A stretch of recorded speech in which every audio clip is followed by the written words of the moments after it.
Ali, welcome to Waterstones. Thank you, Will. It's so nice to be here, and it's very nice to be speaking to you. Well, I've been lucky enough to hear you talk about your books in the past, and so therefore my aim here today is really to not get in the way of you talking about this book, because you're so eloquent about your own writing and the themes and things that have gone into your work. The question, of course, is where to start. Mm-hmm. And of course, you saying all those things has just made me completely inarticulate. so now I'm going to be going, I'm sure you will find the words. There's a moment quite near the beginning of this novel. Two sisters, two siblings, sort of abandoned by their parents, fending for themselves. And the elder asks the younger to tell them a story. And asks the younger sister what the story will be about, and she says, how will I know until I'm telling it? Yes.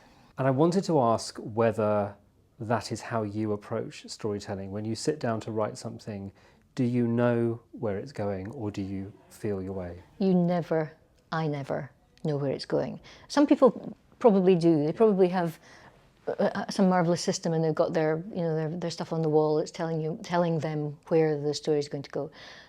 If I try to do that, the story just stands back and laughs at me.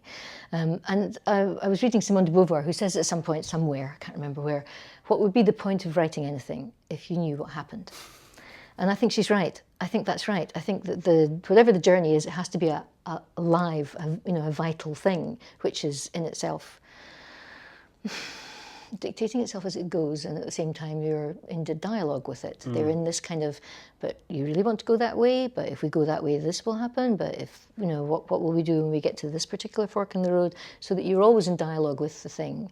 Actually, it's rather like riding a horse. Okay. I think that's true now, and I think that, you are on something, it is carrying you, it has its own strength, and its strength is much bigger than you, and you are in dialogue with it as to how you will go and how you will respond to each other. And so there's something about that feeling of being on a live, I can't, it could be, it's like a creature and a planet and a river and a nothing that's got any word for itself until the story, takes you there and you think, okay. And also, you start to write and off it goes. You think you're going to write something. Oh, the worst thing is when someone gives you they say to you, write a story that's about the Gothic. And you say, yes, I'll do that for the amount of money you will give me for this. I'll write a story for whatever for this. And then you sit down and everything just refuses to be Gothic. Yeah. And you end up writing about pretty kittens' paws. And yet it will turn out to be Gothic. And that's what's interesting about story, is that you nudge one way and it goes another way, and it's a completely live force. Storytelling is alive, a breathing force. And I think, like Beauvoir said, if you knew where you were going, why would you write it? Why would you bother? And also, what fun would it be for someone to be entering a structure which was already fixed? So, and with this novel in particular, well, it has an interesting birth. It arrived as a short story in August last year. I wrote a piece which was supposed to be Kafkaesque. Okay. For a book called A Bird in Search of a Cage, which was an anthology celebrating Kafka for this year. So I wrote this short story, and then I thought, right, and now I've got to get down to that novel that I'm going to write next, that I've promised and that I'm going to be working on. And the novel I was meant to be writing evaporated. And pushing at the back of me was the short story waiting to be finished in a bigger way, or it was like it had stopped at just a pause on the road and was waiting for me to come back to it. That's never happened to me with a story before, so I was ignoring it. And then a couple of things just fell into place, and I thought, no, actually, that's what I'm supposed to be writing. Sometimes you just don't know, and when you don't know where you're going, well, that's good, because then you have to really look to see what the signs are, And you start with a page of something, and something on that page will tell you where to go. And once you look at it and see, what is it? What's it doing? What did that just ask of me? Whatever came through my reality, the reality beyond me, the subconscious, and the realities all, and the imagination meeting. You look at it and it tells you where to go. You shared recently in in The Observer, I think, a moment of inspiration for this book. It's a really tricky thing. If you speak to authors and sort of, what was the spark for this story? And that's not often how it works. There'll be several things that feed into it. But you did share one particular interaction, and I wondered whether you would mind sort of sharing it again, because it's such an interesting little story, and I would love to know more about how that fed into Glyph. Okay, that's what I mean about the signs on the road. You're going, where am I going? Oh, that's where I'm going. So last year, very, very end of the year, my partner and I were walking back from being in town on the second last day of the year, almost Hogmanay. And we were simply going home in the sort of dusk, and a man crossed the road towards us. And we had noticed that people had sort of jinked out of his way, they'd avoided him. And he came towards us and he said this sentence, "Can you help me?" And so we stopped, and he said, "My car's parked over there. I've left it in a loading bay. The thing is, and he had these two kids with him. I've got my kids with me, and we have gone to see the Harry Potter shop, but I can't get my car into the hotel car park because it's too tall." And we looked across, and the car had one of those luggage things on the top that looked like an upturned rowing boat. So the thing is, I don't know where to park in this town, and it's crazy. And if I leave it here, will I get fined, or will they tow my car away? And the car had an Italian number plate, and the two kids who were with him, it was quite a cold day, they were kind of wrapped up. The word happed is a Scottish word. It means you're all happed in, as if in blankets. They were really well wrapped up, and this man was standing beside them, and the little girl, who was about 9 years old, leaned against my partner and sort of as if to fall asleep next to her. And the man said, "Yeah, we've been travelling overnight. We came from Sicily. We drove last night from Geneva to here, and then we're going to London tomorrow to see more Harry Potter stuff, and then we're going to Edinburgh for the new year." And we were like, wow, okay. And I said, "Well, there are lots of spaces around near where we live. You could leave your car there if you like." And he was like, "Oh, really?" And we said, yeah, sure. So we gave him our address. And I said, if you do come, it's nearly New Year, I'll give you a bottle of wine. And he said, "You will? Really?" And then they said goodbye. And then 2 hours later, the man knocked on the door and said, "Thank you very much. It fits perfectly, the space. Oh, you've got a lot of paintings. Are you an artist? And you've got a lot of books in your house," because he was standing in the doorway. And I said, "Hang on, I went to get him a bottle of wine." And I came back through and said, "No, I'm not an artist. My partner's an artist, but I write books." And he said, "Oh, books. There's a book about us, and it's by a famous writer. Thank you for this wine. Oh, it's Northern Italian wine." "We're from Sicily. Thank you very much. It's really lovely of you to do this." Anyway, off he went. And then a couple of minutes later, the two kids came to the door and stood at the door, wrapped in their winter things, and said, "Thank you very much for letting us park in your, near your house." And they both said thank you in this really, I don't know, it was like a tale. And then the next day, they came back in the dark, and they knocked on the door, and they gave us a box of chocolates, and they said, "We're off now, thank you very much, and Harry Potter was great, but London was tiring, and we're going to drive tonight to Edinburgh." And then the man said, "Here, look at this," and he showed us a picture of a bookshelf in a shop, and he said, "You know Andrea Camilleri?" We were like, "Yeah, the Inspector Montalbano writer." And he said, "Yes, we tried to get this book for you today. We couldn't find it in any of the bookshops we looked in. This is the book about our family. They were called a gang, the Gang of the Saccos. That's what the book's called. And Andrea Camilleri wrote it, and it's from the 1920s in Sicily. And my family, they had nothing, but they made something of nothing, and then they shared what they had. And then the mafia got angry at them and said they wanted paid, and if they weren't paid what you're supposed to pay the mafia, then they would kill this person and then that person, and then who knew what next." So my great uncles went to the police, and the police shrugged their shoulders, and the letters kept coming, and the police kept shrugging their shoulders. So we decided we would fight back. So the family fought back, and eventually the family was up against, and as he tells it, the family up against the mafia and the police. And then the shift of politics in Italy had meant that it didn't look so good for the mafia and the police to be under pressure, especially not from a family that were socialists. So the uncles had ended up having been called a gang in all the newspapers, called bandits, in prison. And they were in prison for about 40 years with people all the time petitioning to get them out of there. And when they did get out of there, the man said, standing at the door, my uncle Alfonso married his girlfriend he had 40 years ago. Anyway, it's lovely to meet you. Goodbye. And then off they went. And Sarah and I were like, what? So we found the Camilleri book, which is called The Sacco Gang, and is a really extraordinary book. So there's this story as close to the truth as Camilleri can make it, because he goes to all the sources and he looks at them all and he leaves things open that have to be left open, and he pins things down that can be pinned down. And I had these two children in my head that reminded me very strongly of those two children in the story I'd written in August, and I thought, they are waiting. This is like I've just walked down the road in a folktale. I understand.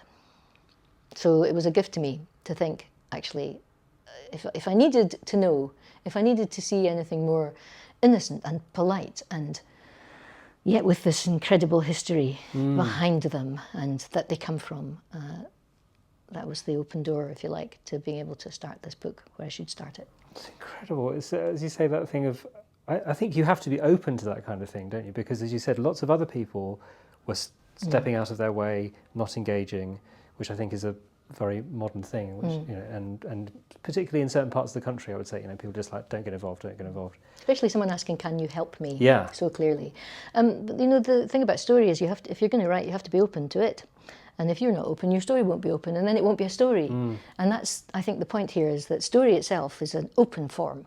It's complete and held. It's held, you know, in its wholeness for us from start to finish with a middle. But it does not exclude, and it is not a closed thing. It is at any point enterable and open. And if we're not open to it, it's not going to work as a story. That idea that it, I suppose, pushed you towards this idea of resistance from these tiny children in a way. Obviously, they have something to resist against, and so this novel will be described, I'm sure, by many people as dystopian fiction. You spoke earlier about how if you are charged with writing something within a particular genre, suddenly everything clams up. That's right. How did you approach writing this book in terms of, as I say, sort of as a piece of dystopian fiction? Was that in your head or not? I've long believed that although we call a genre dystopian, nothing's really dystopian, and we call a genre historical, nothing's really historical, that whatever it is that we write is coming through the pores of our skin exactly like the times in which we're living. Therefore, Margaret Atwood can write The Handmaid's Tale, and it is absolutely about the years in which she's writing it. So there is, if you like, always a relationship between the thing written and the time in which it's written. And so dystopian, yes, it's nodding to dystopia. It knows that we are as close to dystopian times as I can remember. You know, it's not exactly all sweetness and light out there, and we are careering towards big questions about what's going to happen all across the world for all sorts of reasons. And so dystopia exists for exactly those questions, and that's why you can call it dystopian, but actually it's always about the time that it's written. So the only thing you can do if you're writing is write what you write, and it will have already kind of skin porously come through into the skin of the times. Margaret Atwood, of course, has always maintained that there's nothing in The Handmaid's Tale that hadn't already happened somewhere in the world. Yeah. Would you say that the same is? I would say the same, except for a very, very creaky machine that is happening in this story, which is obviously a creaky device, a creaky metaphor for a kind of cheap creakiness at the core of how this is happening. I won't say anything else in case people want to read it, but that's the one thing that doesn't actually exist in the world at the moment, right now, and has been existing for years for people to have to deal with. Yes. You know, maybe not in a world that we would recognise by walking outside the front door, but it's not that far away, and this planet is small. I will come back to that, Okay. but I will, as you say, we don't want to spoil anything for readers, so we will try and be very careful about how we talk about that. Language is such an important thing to you, I think, in your writing, and I think it's important to every writer. I mean, isn't it what writing is? It should be. You think it isn't always? It must be. It must be. It must be. The very fact of sitting down with a sentence and going, "Have I got that word in the right place?" Yeah. You know. It's really important to these two siblings, who I will at this moment call Rose and Briar. Okay. Well, from Briar's name changes throughout the book. Which and is, Rose is pretty dodgy with her name too.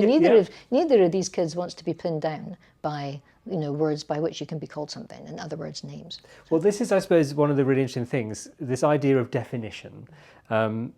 We'll apply it first to language. There's some really lovely moments between the two siblings which relate to language. There's a brilliant bit where there's the word profligate is the word that's being used by Briar, and Rose is getting very upset because she says, "You're bullying me with words that are longer than my life," which is a fantastic line that made me laugh. But this idea of an interest in words and what they mean seems to me to be really interesting, particularly in the context of the novel, which is about people themselves being defined by their data footprint, their search history, their sort of digital selves. Tell me a little bit about finding the right words. Okay. Well, interestingly, that comes exactly from finding the title of this novel, which is one of two novels. The other novel doesn't exist yet, but I know it's there somewhere. I don't know where, but I'm going there. And this novel came about because I found a word that I thought meant nothing, and then I found out how much it meant. So I was looking up the word glyph, Glyph, and I happened on the word Gliff, glyph. I thought, well, that's not a word. And then I found it was a word, and it wasn't just a word, it meant 50 odd things, and those were only the things that were readily available when I looked it up. So I thought, if that word, which looks like a nonsense word, can mean all those things, does that not tell us absolutely everything about what words are for, how much they can carry, how versatile they are, how language itself is a form of our versatility and relates directly, organically to us and to landscape about the versatilities and the natural versatilities in which we live and communicate. So I was thinking, gosh, how on earth, what would that take me? Where would that take me? Those two kids in the book, one of them is really keen on meaning, and the other one is really keen on playing, on pun, and messes about with words in a way that makes our sibling rather annoyed, and at the same time, enjoys it. And so there's a relationship between them where one of them doesn't really care about words, but only wants to do something with them that's different, and the other's going, no, this means this, and it means this, and it means this, and gets excited by meaning. Those two things, curiosity about meaning and curiosity that's playful. If you look at a bunch of small creatures who've just been born, say you go to get a kitten or a puppy or something, and you look at the ones that are curious, those are the ones that are really going to survive. Those are the ones that out of that litter already are nosing the air and going, what's this? And that curiosity is a kind of litmus for how and where we are in the world. We are living now in such a world that wants to pin everything. So, as you say, data and category, and we are drawn to category. Category is really strong. It makes us feel strong. If we belong to something, we think, that's me, I'm that thing. And then the rest of me goes, oh, but what about Ovid? And I think about the Ovidian sense of fluidity that actually means that things do survive. And the metamorphosis, Ovid's metamorphosis, which I have to say is, like Mary Queen of Scots had Calais written on her heart, I've got the whole of Metamorphosis somewhere written in, I'm sure, somewhere in me, because that gift that those stories give us of how to be fluid against the odds is also something that's a really important factor in our imaginations and in the ways our lives play out. And Ovid knew it, a man who was buffeted about by all sorts of natural and political winds. We will have to change. We all have to change. We all do change. Therefore, how do we change? How will we work it? How will this not be tragic?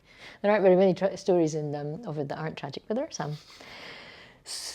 Does that get somewhere? Absolutely. I mean, it's sort of, as you say, that fluidity is, well, it's a very rich and complex novel, and so there's so many areas, so many lanes we could go down.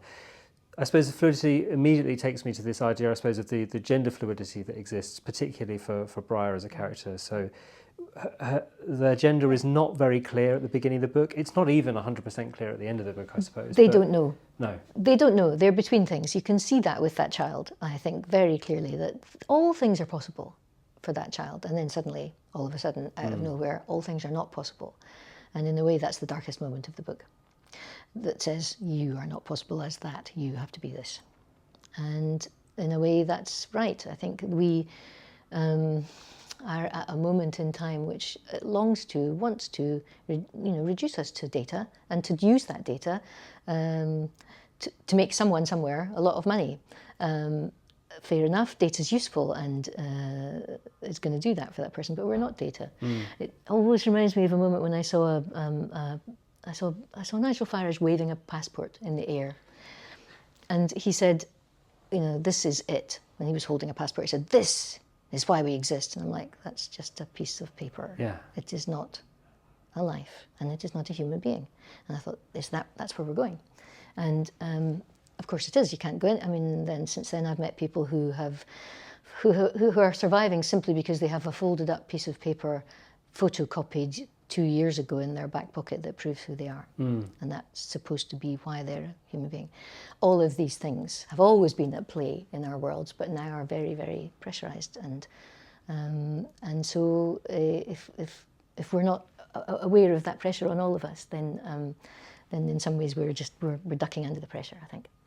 As somebody with a recently expired passport, who had no reason to renew it this year, there is a moment when the kids are talking about that, and again, Rose is the one who sort of says, if I don't have that passport, do I suddenly disappear? Do I not exist anymore? Yeah. That child, she's got a great spirit, and she jumps off the fence at that point and goes, "I am all my me's, regardless." I'm so pleased you said that line, because I've actually drew it out. I am all my me's. That is somebody who is so convinced of their own existence and that it is many different things. And there was something so energizing about that confidence. But it's quite unusual, I suppose, isn't it, in the world that they're living in, that to have that confidence. They both, I don't know, they both to some extent have a confidence of versatility, but as I say, this is a time in which things are becoming more and more and more and more reductive about what it is we're supposedly here for. Following on with this idea of language, and Briar has this fantastic vocabulary, but there is a word that she struggles to have in the moment of the conversation, and from the point of view of her narration, which is in the future, she mentions that it's only later that she found the word that she was looking for. That word is equanimity, and she's talking about what she can see in the eye of this horse that the two siblings end up looking after. Tell me why, I suppose, that word is so important, first of all, and then maybe we can talk a little bit about horses. Equanimity. The two kids come upon a field of horses, and as you say, Briar looks for the first time into the eye of a creature and sees something and doesn't know what it is, doesn't know how to describe it, because it is gentle, but it is also something that's not just gentleness, and it is calm, but it's not just calmness. And years later, not that long later, but years enough later to know how important equanimity is, which is the ability to stay equable, to stay complete, to stay discreet, as it were, at the core of a storm. Equanimity, a meditative... there's no other way to describe equanimity except the word equanimity, which is why words are so great.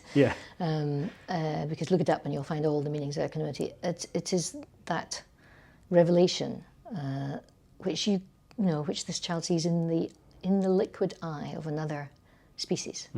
So it's, I mean, I don't know, in a way, as I'm writing the book, if you like, that's the moment in which I know that at some point this book is now projecting itself into a future. Yeah. It's a fabulous moment, and there are many more fabulous moments with a horse. They're such a huge part of this book, but I think for a lot of readers... They are huge, though, horses, that's the thing.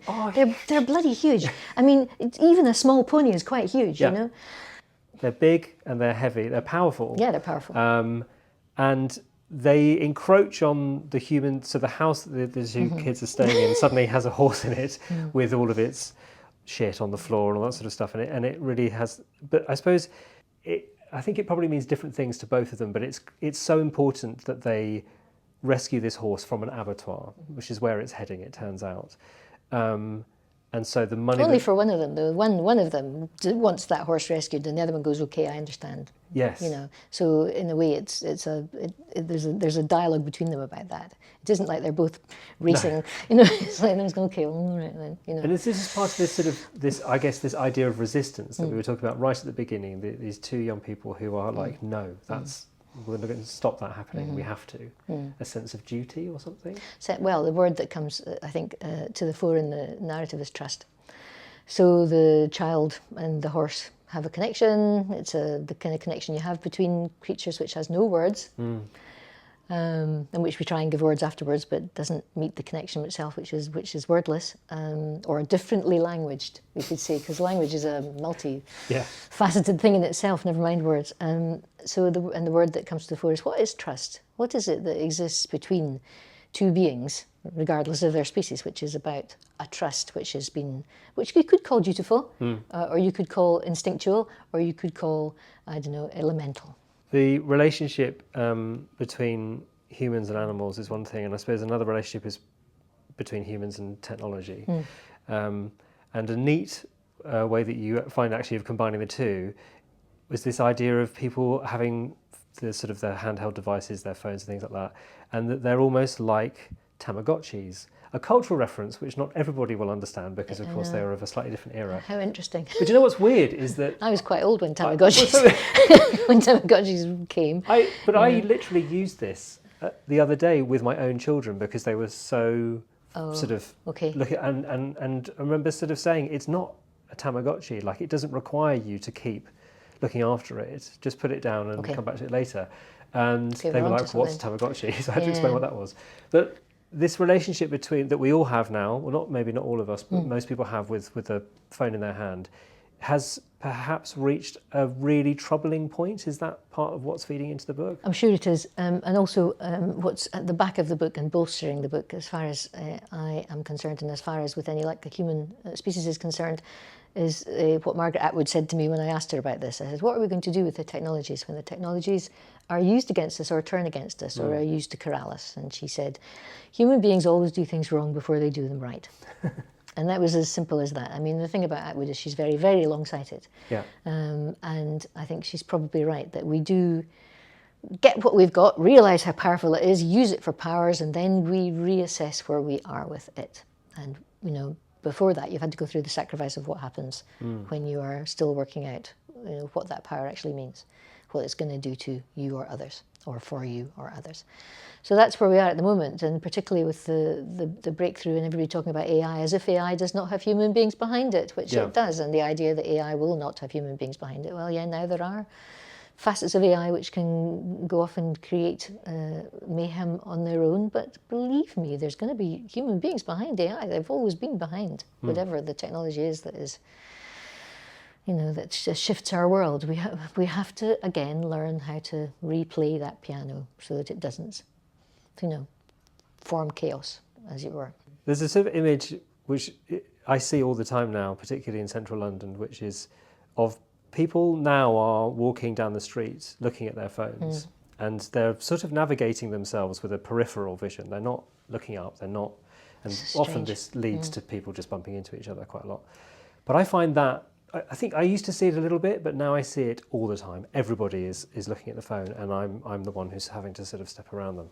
I'm too scared. Is that because you're not looking at your phone? Well, I'm sort of almost too scared to now because, of course, there's this thing about sort of mobile phone theft on the street in central London, which has me slightly worried. So phone stays in my pocket now. It's so funny. It's criminality that's going to stop us. Yeah. I quite like that. Yeah, peripheral vision is peripheral. That's the problem with peripheral vision. Yeah. But then so many things are working to try and distract us at the moment, and it's very, very attractive to be distracted. It makes you feel better to be distracted. It makes you feel better to look at something and think that that's fine. I'm looking at this. I don't have to look at that. But it's peripheral. That's another form of peripheral vision. There's another moment in the book which reminded me of that kind of peripheral vision, which is related to the creaky machine that you mentioned earlier. So there is a system in your novel by which people are demarcated or sort of outlined, othered, very visually, clearly, with a line, a red line.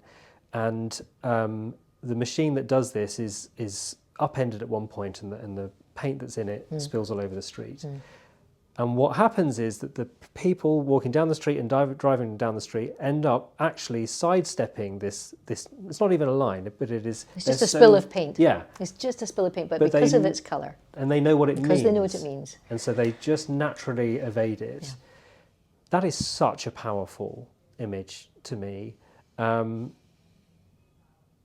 we talk a little bit, I suppose, about this othering, this idea of putting a line around certain people and saying they are not us? Yeah, that's exactly what are we going to talk about? You've just said it. It's exactly that. To demarcate is to say this is us and that is them.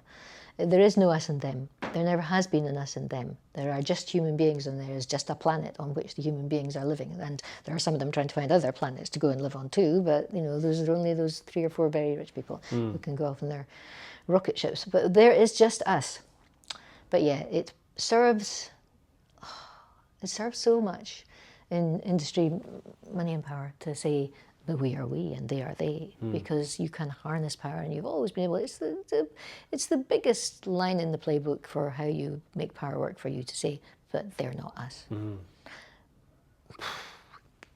And now I'm shrugging, you know, because that's what has always happened. It has always happened, and given the proliferation of social media, which does reduce context all the time, reduce context, as well as reduce our own contexts, then it has become even more easy than before. It always. I mean, social media is great. It provides marvelous community space and marvelous workings of unity across the world, and at the same time, it can be used again technologically to cause the kind of mayhem that we are now talking about, which is that you go, no, there's a line between you and me, and you are not. Those are not people. You can say, those are not people, we are people. Big sigh. I suppose part of the sigh comes from that feeling, a slight hopelessness that comes from the fact, as you say, the oldest trick in the book, divide and conquer. What do we do about that?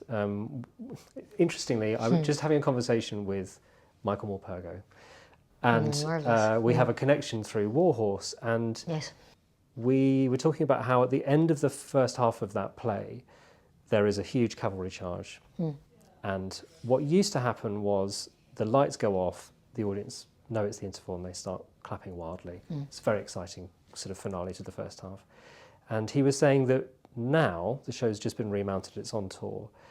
When that happens, the lights go off, and he said there's silence. And he said he thinks it's because the cavalry charge in the context of the world that we now live in, as opposed to, say, 10 years ago, it's shocking. Is so shocking, and it doesn't feel like it's appropriate to sort of applaud wildly at that moment. It feels very sobering.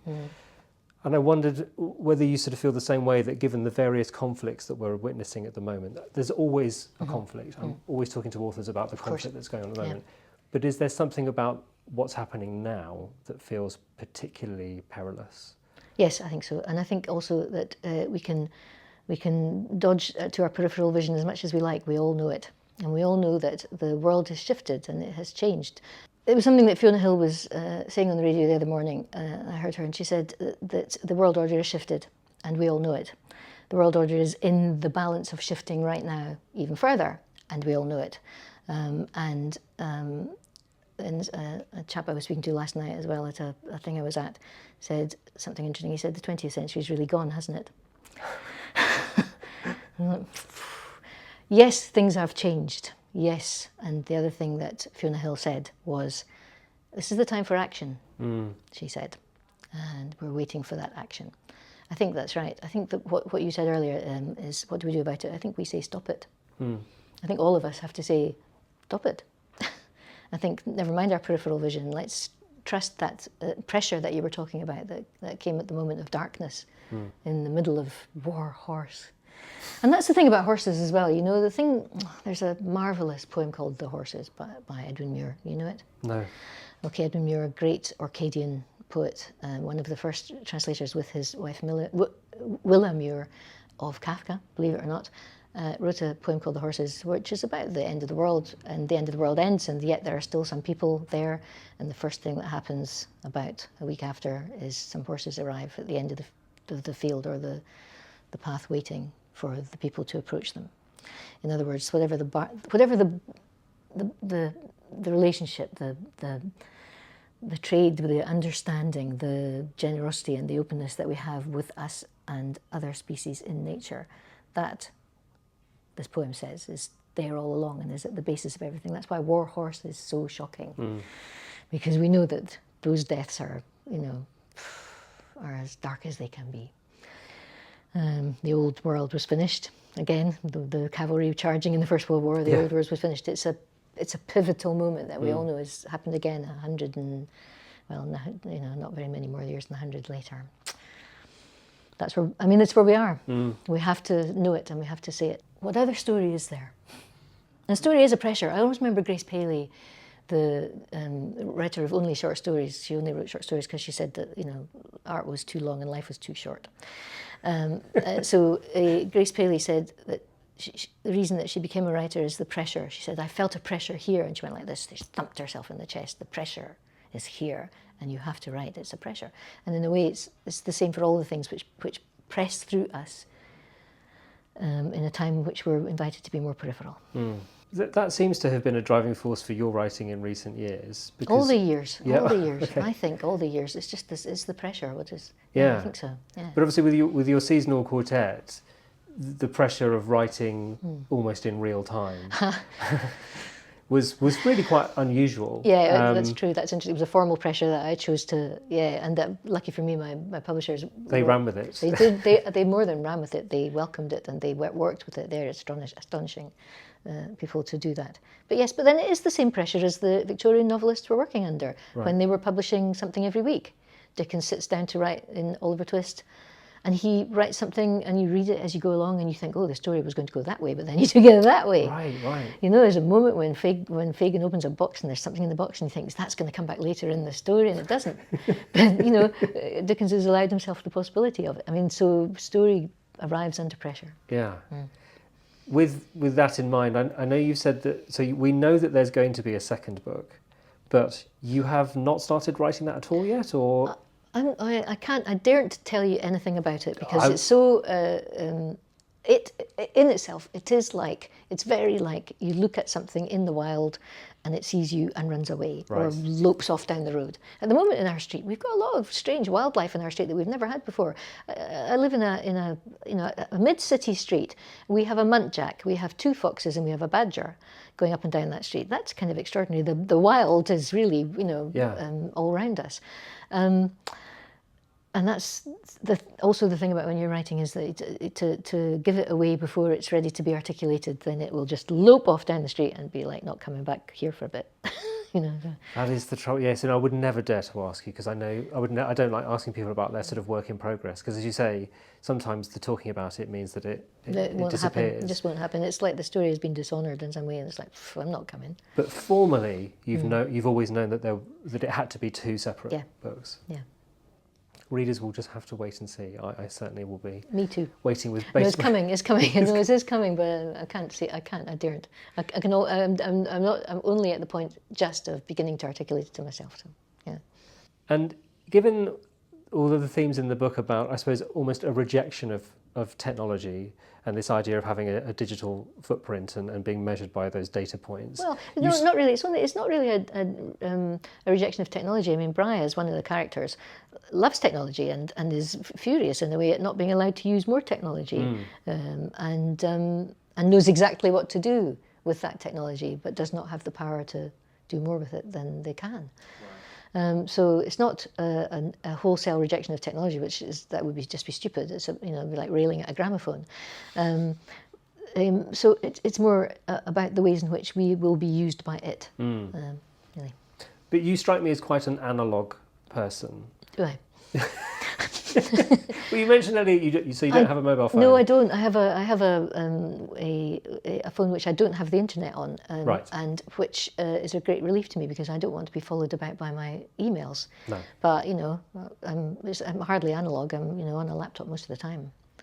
But I know that you like those little touches that I suppose that keep things not traditional, but I know that, for example, your relationship with your editor is long-standing, and I absolutely love every part of it. But I know that you deliver your manuscript in the same manuscript folder with each novel.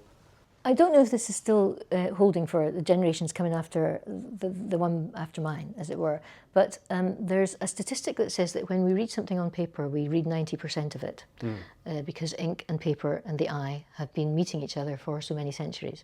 And when we read something on screen, we meet 50, actually under 50, something like 42 or 45% of it. Yeah. That's all we take in. So when I'm writing, I print it out and read it, and then you can really see what it's doing, because otherwise it's quite hard to see on the screen. So there is a difference, if you like, between something that's physical in your hand, that is language, and at the same time something which is digital or virtual on a screen. So at least there is still for me. I don't know whether our species has gone way beyond that now, and is, you know, and that kids are being born with brains which are not going to need ink on paper. Although I don't believe it, because the book itself and the idea of ink on paper is another form of glyph, Glyph, which is a marking on a surface, which is an actual mark, which makes a dent, which if you press yourself in the arm, you can feel. A physical thing. I certainly feel as though I have to read books occasionally on digital devices, because that's the only way to do it. And I find it so much harder to take in what I'm reading, to know where I am in a story.